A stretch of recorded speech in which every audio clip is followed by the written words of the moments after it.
Hello and welcome back to the Cognitive Whiteboard. My name's Kirsty and today I want to talk to you about creaming curves and how we in the oil industry use them for exploration. First off, what is a creaming curve? Well, a creaming curve is when we plot the cumulative discovered volumes in a basin against the number of new filled wildcat wells. And we do that to minimise the effect of oil price fluctuation on our interpretation. And when we start plotting these curves of basins around the world, we start to see common factors and common patterns occurring. And these patterns are these hyperbolic style functions that we see, where we're getting large discoveries, and then as we drill them out, we see a tail forming on the play. And we see inflection points as well, where new large discoveries are made in the basin. And in the case of the Norwegian North Sea, like I've got plotted up here, these tend to be geological, but they can be other factors as well. For example, as we all know, the technology in the oil industry has moved on so much over the last 30 or 40 years, and we've moved from being able to drill onshore and shallow marine to deep water. Or in the case of the onshore US, we've opened up really interesting new plays by being able to access unconventional oil and gas. And we can also find that some of these upticks and fluctuations can be because of the economics. For example, we've got the infrastructure in the basin, so now plays which weren't accessible have now become economic, or even political factors opening up new basins and new countries. So how can we use these creaming curves as explorationists to make money for our company? Well, we do have to be a bit careful.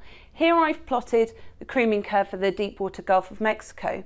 And if I look at it in this gross function like this, I can see inflection points, I can draw some hyperbolic functions, and I can start to make some inferences from those. For example, I might look and say, well, this is great, this basin's still growing, there's more exploration to be done here. But looking at it, I don't think my most recent play is still adding very much volume. Actually, from my interpretation, it looks like these older plays are the ones that are adding the volume.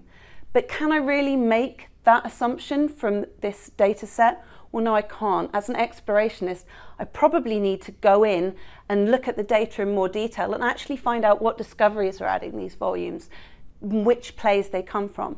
And if I separate out the plays, that's where I can add real value to my company. And looking forward, where in the world am I looking to see really interesting exploration happening? Well, I mentioned political factors opening things up. So the Mexican side of the Gulf of Mexico has opened up recently, and some big experienced players from the US side of the Gulf of Mexico are in there exploring. So I'm really expecting to see some big new discoveries and a really interesting uptick in the creaming curve for that basin. I'm also really excited to see the basins that are in the early part of exploration, where they've seen their first big discoveries recently, and how they're going to develop, like Guyana and Suriname, where Kosmos are drilling this year, and also over in West Africa. And other places I'm interested in are those mature basins.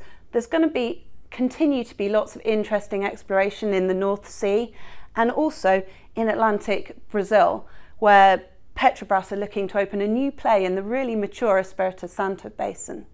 So those are the places I'm looking at. I'd be really interested to hear what you think about and how you use creaming curves for exploration, and also where you're excited to see the next wells be drilled. Thanks for joining me at the Cognitive Whiteboard. I look forward to seeing you here again soon.